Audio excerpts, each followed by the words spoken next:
धर्म पूछकर परिवार के ही सामने पर्यटकों को मौत के घाट उतार दिया। धर्म पूछकर गोली मारी है। पर्यटकों को गोली मारने से पहले धर्म पूछा और जिसने भी अपना हिंदू नाम बताया उसे गोली मारी। गांव-गांव में भड़का रहे थे कि धर्म पूछकर मारा है, बदला लेना है। धर्म के आधार पर गोली मारेंगे।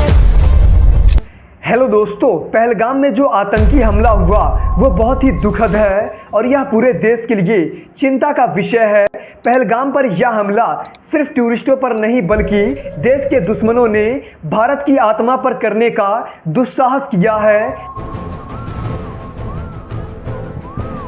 ईश्वर उन परिवारों को ताकत दे जो पहलगाम अटैक में मारे गए हैं। जम्मू कश्मीर के पहलगाम में आतंकवादियों ने यह हमला भारत में दहशतगर्दी व नफरत फैलाने के लिए किया है। इस आतंकवादी हमले में कुल 26 लोगों की मृत्यु हुई है।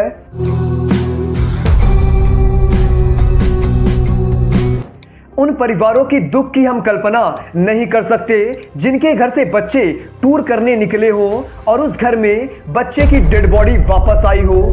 आतंकवादियों ने जब वैसरन घाटी पहुंचे तो उन्होंने बंदूक ऊपर चलाई तो सभी लोग डर गए।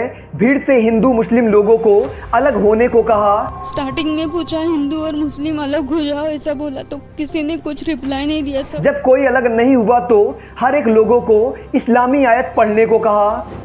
जो आयत को नहीं पढ़ पा रहे थे उसे आतंकवादी गोली मार दे रहे थे। वाकई यह घटना मानवता को शर्मसार करने वाली है। यह हादसा किसी इंसान या समुदाय के लिए बहुत दुखद होता है जब किसी को धर्म के नाम पर टारगेट किया जाए, क्योंकि कोई भी व्यक्ति यह तय करके नहीं आता है कि वह किस धर्म या किस परिवार में जन्म लेगा। मानवता ही सबसे बड़ा धर्म है। इसीलिए मैं सल्यूट करना चाहता हूं विनय नवाल की पत्नी हिमांशी नवाल को, जो इतनी दुख की घड़ी में भी देशवासियों से शांति और एकता की अपील की। I do not want any hatred towards anybody. उन्होंने कहा, हम नहीं चाहते हैं लोग मुसलमानों या कश्मीरियों के खिलाफ जाएं। बेशक हम न्याय चाहते हैं। जिन्होंने गलत किया उन्हें सजा मिलनी चाहिए। People going against Muslims or Kashmiris, we don't want this. We want peace and only peace. Justice भी चाहिए? Of course we want justice. Of course the people that have done wrong with him should be punished.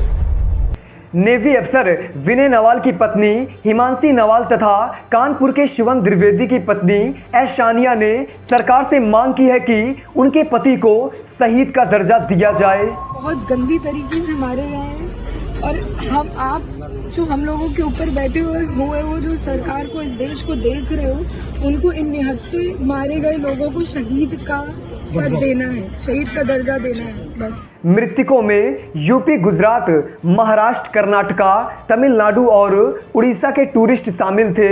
इसमें एक नेपाल और एक UAE के tourist भी शामिल थे।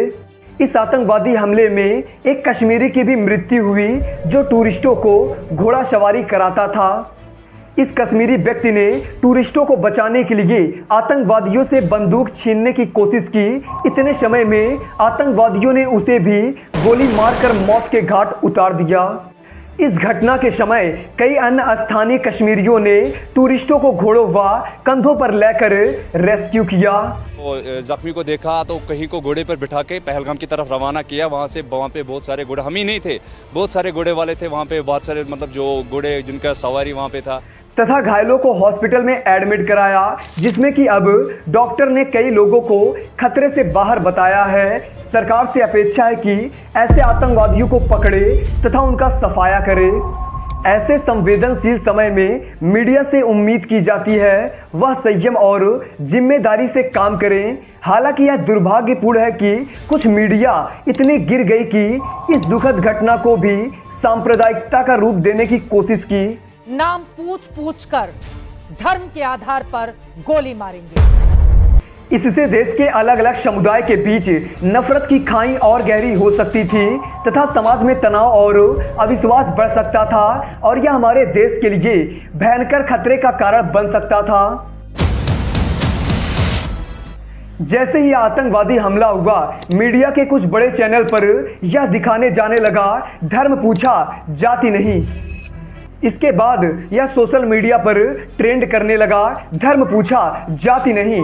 सोशल मीडिया के जरिए धर्म के नाम पर नफरत फैलाने वाले सैकड़ों दल सोशल मीडिया हैंडल पर एक्टिव हो गए।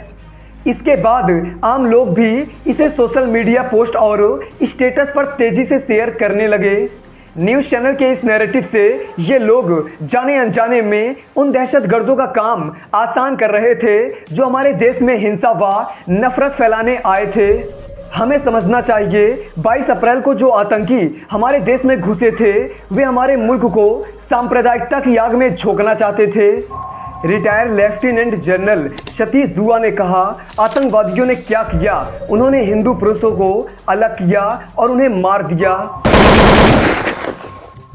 इसका मकसद था महिलाएं यह दर्दनाक कहानी अपने घर व शहर जाकर सुनाएं। एक महिला की दर्दनाक चीख हर जगह असर डालती है और सिर्फ इससे देश के अलग अलग हिस्सों में भावनाएं भड़केंगी।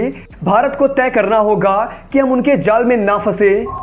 वीडियो इन्फॉर्मेटिव लगा हो तो ऐसी इन्फॉर्मेटिव वीडियो देखने के लिए चैनल को सब्सक्राइब जरूर कर लीजिएगा। मिलते हैं अगले नए टॉपिक के साथ नेक्स्ट वीडियो में। जय हिंद।